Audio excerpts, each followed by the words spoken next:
Rhun ap Iorwerth, why should people vote Plaid Cymru when you only ever seem to get 3 or 4 MPs, and therefore your actual influence at Westminster is peripheral, isn't it, at best? Oh, I disagree with that, and the record will tell you that Plaid Cymru MPs, though relatively small in number, have always punched well above their weight. And I think in this election, the reason to vote Plaid Cymru is clearer than usual. We know the Conservatives are going to lose this election heavily.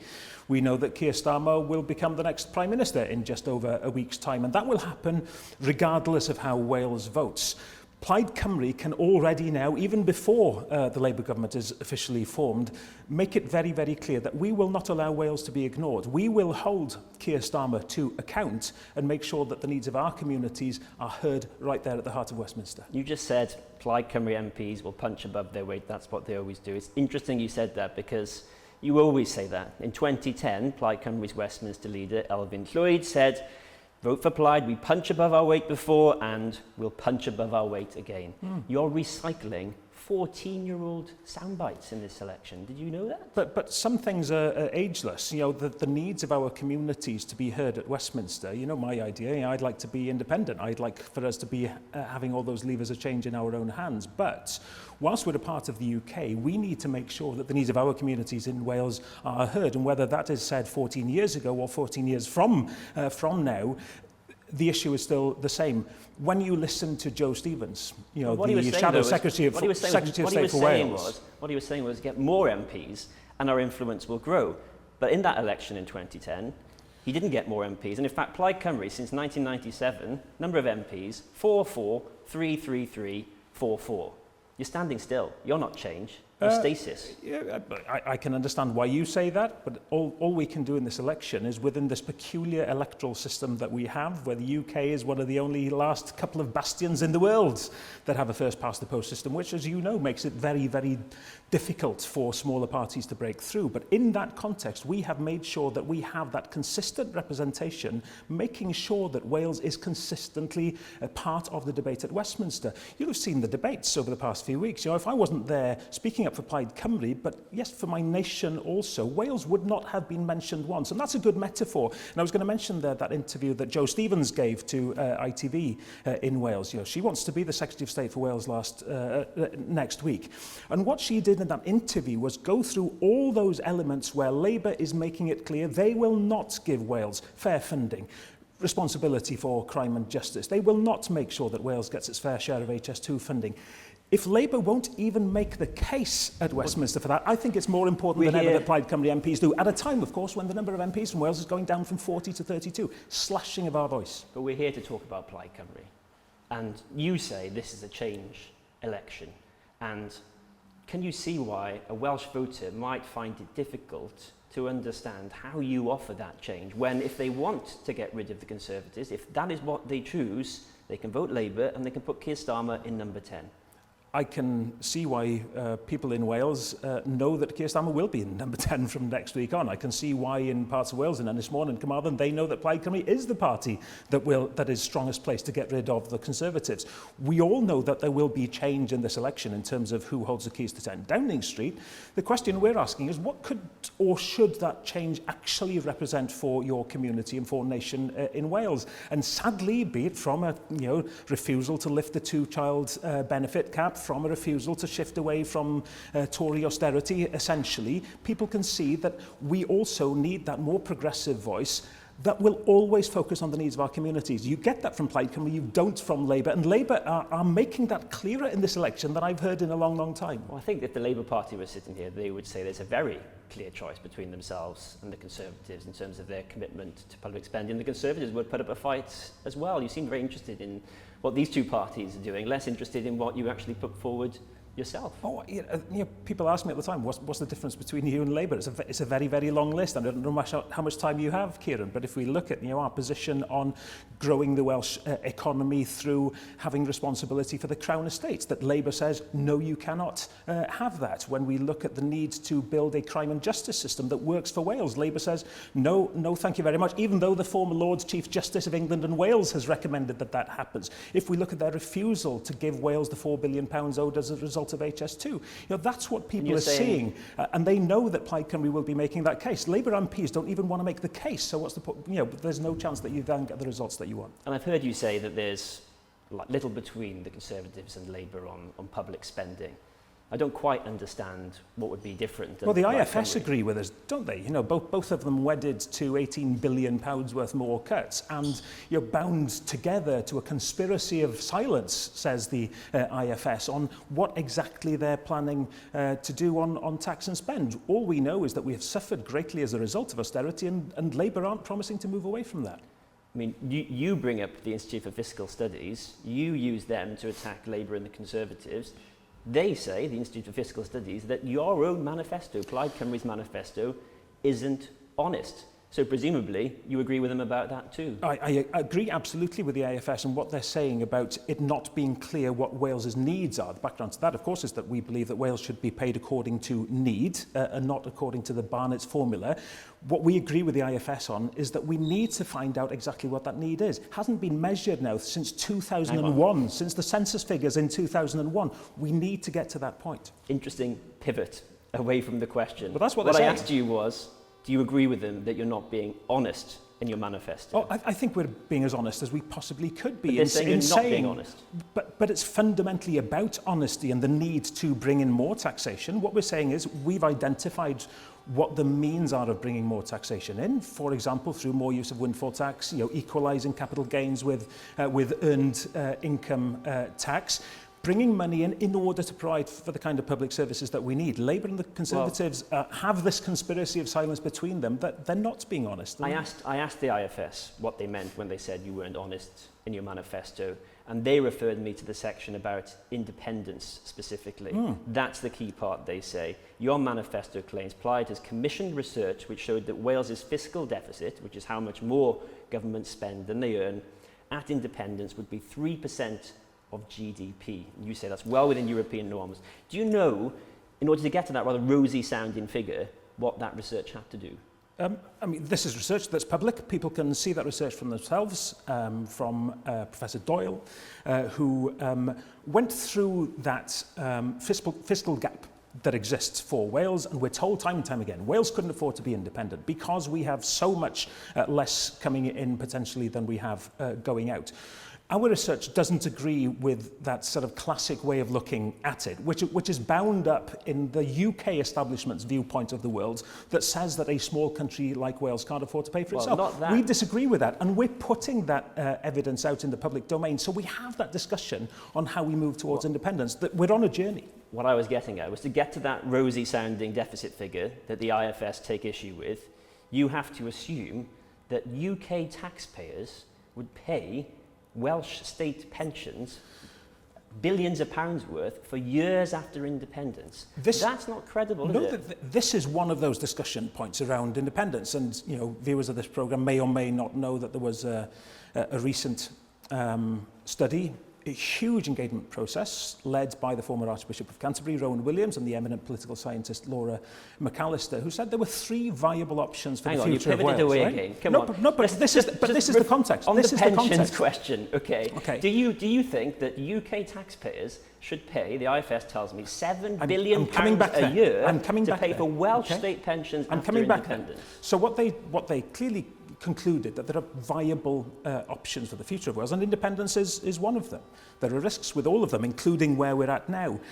But what we're having now, and I find it hugely exciting, is that discussion about how we get there. On pensions, it's about saying that people Wales have paid into the pension pot, if you like, for many, many years. Of course, an independent Wales takes over the pension liability from the point of becoming independent. But it's one of those discussions that you have when you have that agreement that will happen at the point of independence between Wales and what's left of the UK that Wales has contributed to for so many years. So just put it on the line so our viewers understand.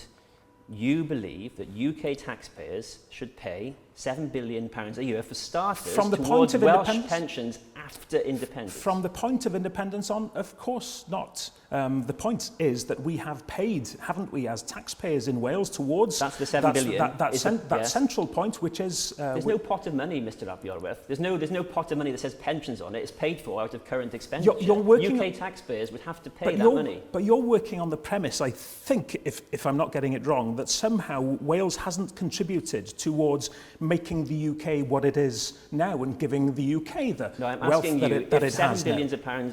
I'm asking you if £7 billion a year would have to be paid by UK taxpayers to fund Welsh state pensions under your proposals, that you get to this rosy figure that the IFS have said your manifesto you call it a rosy figure. This is our figure. This is our assessment of where we're at. And people know that the UK can't afford to pay for itself either, of course. The UK runs a deficit also. What we're saying is, from the point of independence, absolutely, we want to take on those liabilities. But at that point of independence, we will be making an assessment of how Wales has paid into the development and the growth of the UK over the years. That's just the truth of it. Anyone who's a pensioner on the date of independence would have had their pension paid and will have their pension paid for years by UK taxpayers. And that is not the position in Scotland, is it? We're UK taxpayers. It's current UK taxpayers. That's how the system works. But I'm a UK taxpayer, and we have paid towards the building up of the UK. And at the point of independence, absolutely, Wales takes on those liabilities as we take on those opportunities of independence. Right. But we have to consider how the UK got to being where it is now and where the wealth was created over the years. And Wales has contributed rather generously towards that over the years. And you know that's not the position in Scotland. Well, there'll be discussions when Scotland become independent too. This is a journey to me, and whilst I've stated many, many times I'd be happy for Wales to go independent tomorrow, I realise it's not exactly what I think. It's about what the people of Wales think and what those negotiations lead us to on how independence works. And my independence isn't about everybody heading off in separate directions and never talking to each other again.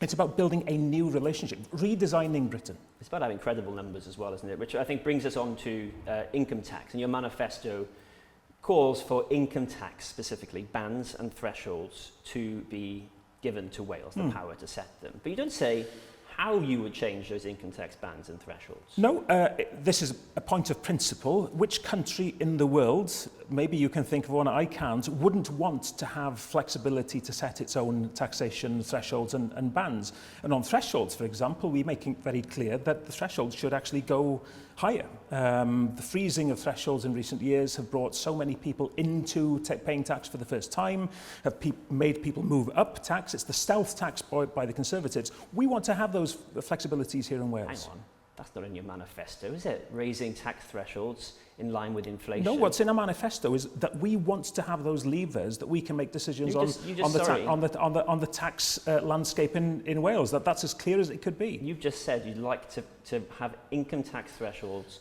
rise in line with inflation, which is not what the Conservatives are doing and not what Labour are doing. Do you know how much that would cost? But this is exactly the kind of lack of honesty that we are seeing from the Conservatives. The Conservatives try to sell themselves still, unbelievably, given the level of tax burden in the UK, as a party of low tax. I don't believe in that the ultimate goal should be to pay as little tax as possible. It's about getting a balance, isn't it, between tax paid and public services received. But the Conservatives, in lying about low taxation being an aim, has been increasing taxation for people through the freezing of thresholds. I don't think that's fair, because so many vulnerable people are suffering because of that. So you want to freeze, you want to raise income tax thresholds in line with inflation. Do you know how much that will cost? Listen, this is, I can't give you a figure there now. £10 billion a year according to the IFS, which is not in your manifesto. So that would give you like a £50 billion black hole in your manifesto. No, what we're talking about here is us in Wales having the ability to set our tax thresholds in Wales. What a government in Wales has to do always when making decisions on taxation is decide what is affordable, what is not. This is a UK manifesto. We think the Conservatives have got it wrong and undermining some of the poorest people in our society by freezing thresholds and pretending that doesn't make a difference to people's lives. It does. There are people paying tax for the first time ever because of that, and there are many, many people who've been moved up a tax band. We don't think that's honest. We don't think that's true. That's right. But would you like to raise more income from income tax, more revenue from income tax? I've made it clear in this election that I think people have suffered enough already as the result of the cost of living crisis. We don't believe in asking people on low or middle income to pay more income tax. We think that there's £15 billion that could be brought in by levelling. What is a middle income in your definition? I'm saying that we don't want to change the middle band on taxation. What we look at is how we equalise capital gains tax for unearned and earned income.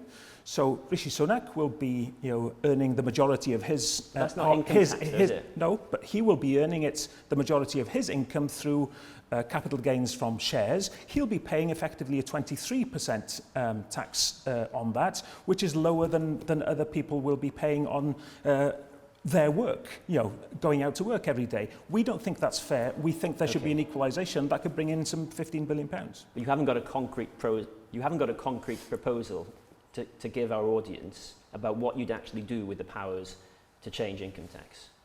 No, what we're saying is we want those levers in Wales.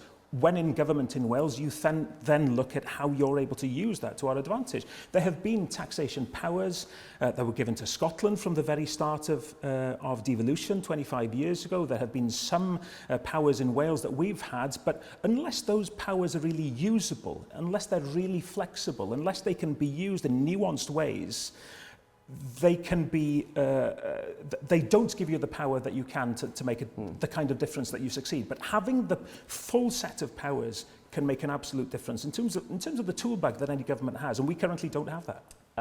During the Welsh Labour leadership race, Vaughan Gething, who is now the First Minister, accepted a £200,000 donation from a company run by someone with a criminal conviction for illegal dumping.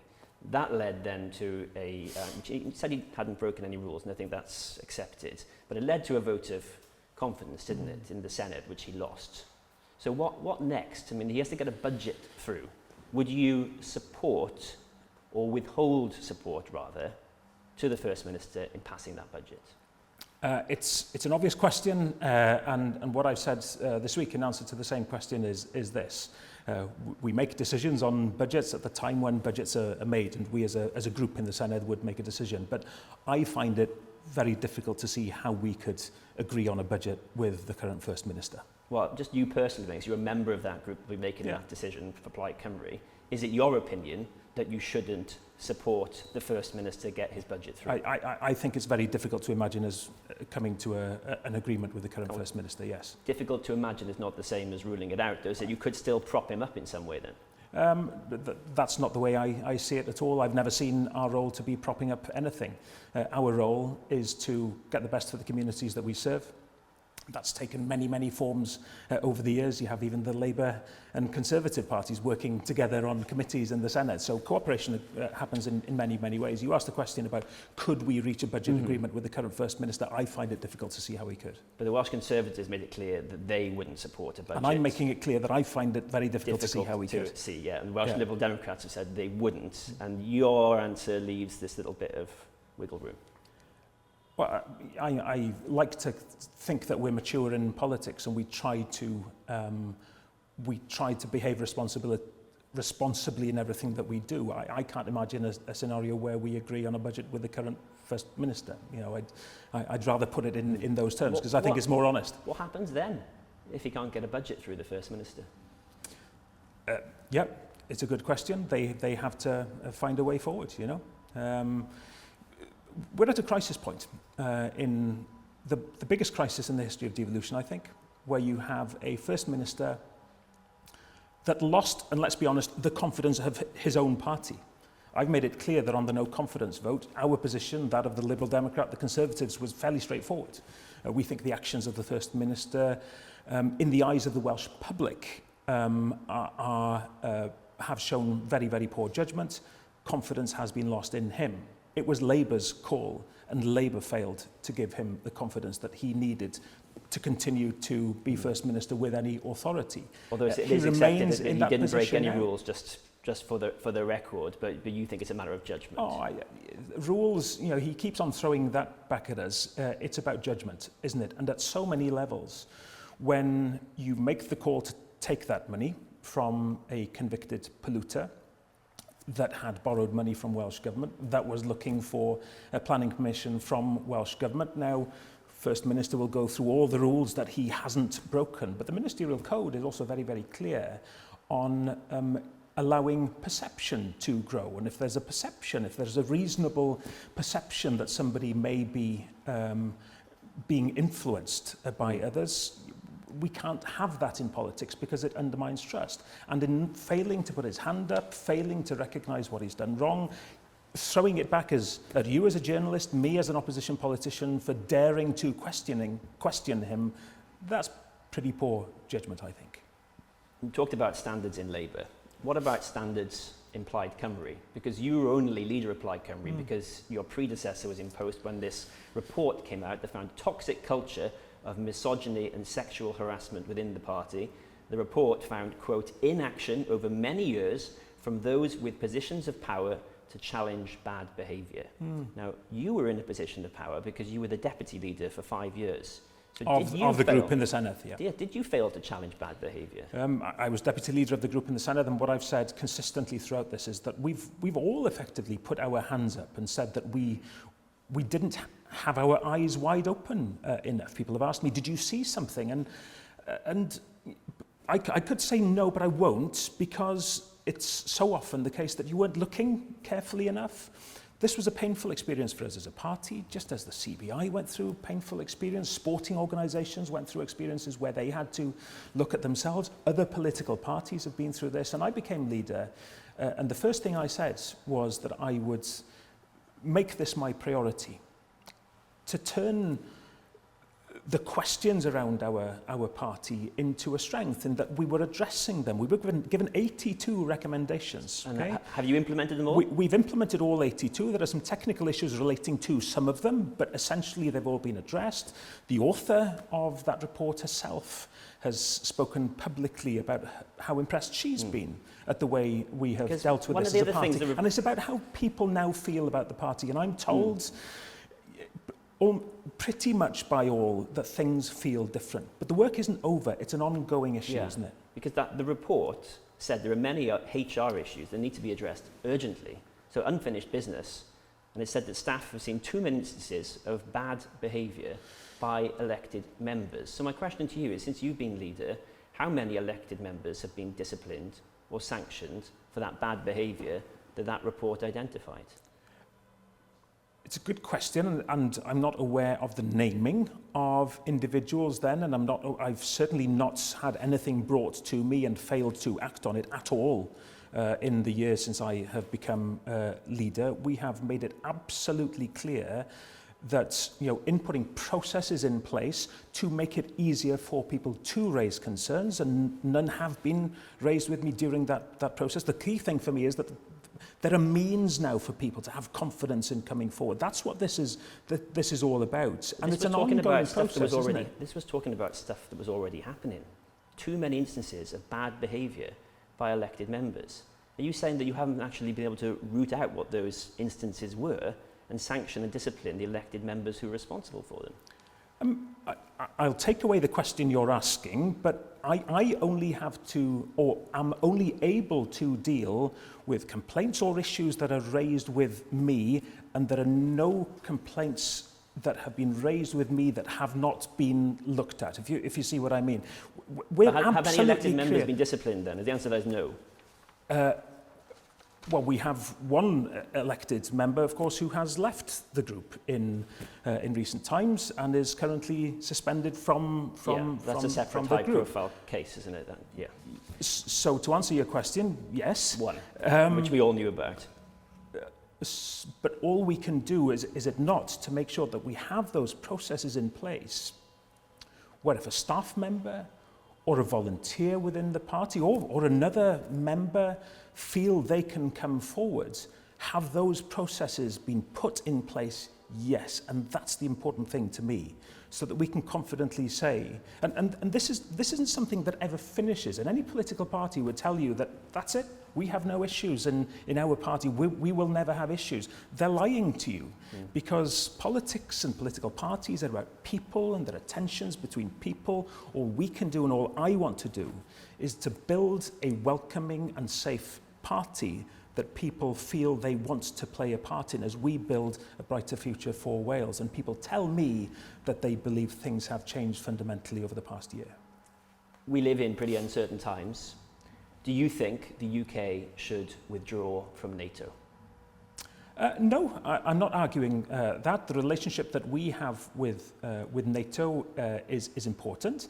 There are different relationships that an independent Wales, for example, could have with NATO, but it's not a call for the UK to withdraw from NATO from me.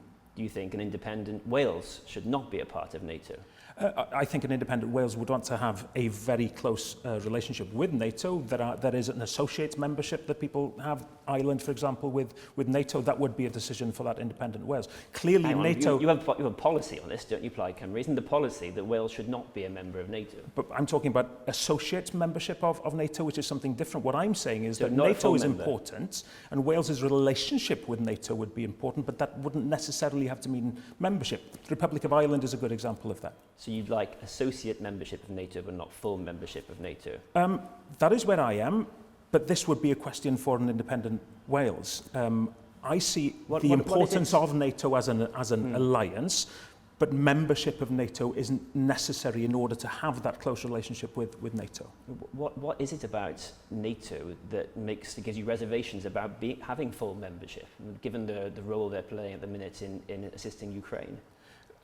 As I say, I have no issue, if you like, with the relationship that the UK has with NATO now. This is about what relationship that I believe an independent Wales would want with NATO. I think it should be a close one, but I don't think that necessarily has to mean membership. And there are examples of associate membership. Just because somebody else does it, that's by the by, isn't it? But why would you not want to be a member of NATO? But we make that decision at the time of becoming independent. I'm just asking for your opinion about why you'd prefer associate membership above full membership, given how uncertain the world is. The world is uncertain, and I believe in international alliances, and NATO is one of those important alliances. What I'm saying is there are different relationships that you can have with NATO, and that's a discussion we would want to have both within the party and nationally as a country. There are pros and cons to each. I tend to look at things in politics as not necessarily being black and white, and we need to have that debate on how that relationship could work best for us in Wales. I happen to be of the opinion now that actually we could probably have that associate membership, which would work well for us, and would work well in terms of that wider NATO relationship across America and Europe. But it is Plaid Cymru policy that Wales should not be a NATO member. A member of NATO, but there's associate membership, which is different, is the point. I've not heard that before, actually. Yeah. It sounds like maybe you're moving the party in a different Ireland direction. is an associate member of NATO. There are different views on NATO membership within Plaid Cymru. I don't believe in absolute uniformity of agreement on every policy within a political party. You reach a position, but there are different viewpoints, and I'm saying that we would want to have that close relationship with NATO, but it doesn't necessarily have to mean membership, associate membership could work well for us. It's a live debate, isn't it? Un cwestiwn bach arall. Yeah. Dyw Cymru ddim yn yr Euros tro yma. Felly, pwy ydych chi'n cefnogi? Pwy ydych chi eisiau I ennill y twrnament? Wel, dwi yn cefnogi Ffrainc. Dwi'n fan mawr o'n Mbappe, mae rai fi ddeud. Ond dwi'n methu mwynhau yr Euros yn iawn, oherwydd bod Cymru ddim yno. Dwi'n cofio yn ôl I Bordeaux yn 2016, efo atgofion melys iawn, a dwi yn crio'n hyn I gysgu braidd yn rhy aml yn ystod yr Euros yma'n meddwl am yr penalty gollwyd yn erbyn Gwlad Pwyl. Mae'r cwestiwn yma'n dod I fyny yn dyw, ond pam ddim Lloegr? Nhw wedi'n gelyn peldroed mwy ni. Ydy chwaraeon ydy hwn? Cymdogion ni hefyd, ydy nhw? Chwaraeon ydy hwn. Dwi'n gefnogwr Cardiff City, a dwi'n meddwl dy bod ti hefyd, Ciaran, ond dydy'r berthynas rhwng Caerdydd ac Abertawe ddim bob amser ar y gorau, ond chwaraeon ydy hynny, a dim byd arall. Mi ydw i'n gymwys I chwarae I Loegr gan bod y mam I wedi cael ei geni yn Lerpwl, ond Cymru ydy'n hîm pêl-droed I, a'r tîm da ni'n mwynhau ei giro fwyaf wrth gwrs ydy Lloegr, fel am y chwaraeon yn gweithio. Dim comment gen I. Rhun ap Iorwerth, diolch yn fawr iawn am siarad â ni. Rhun ap Iorwerth, thank you so much for speaking with us. Thank you, Ciaran, diolch yn fawr.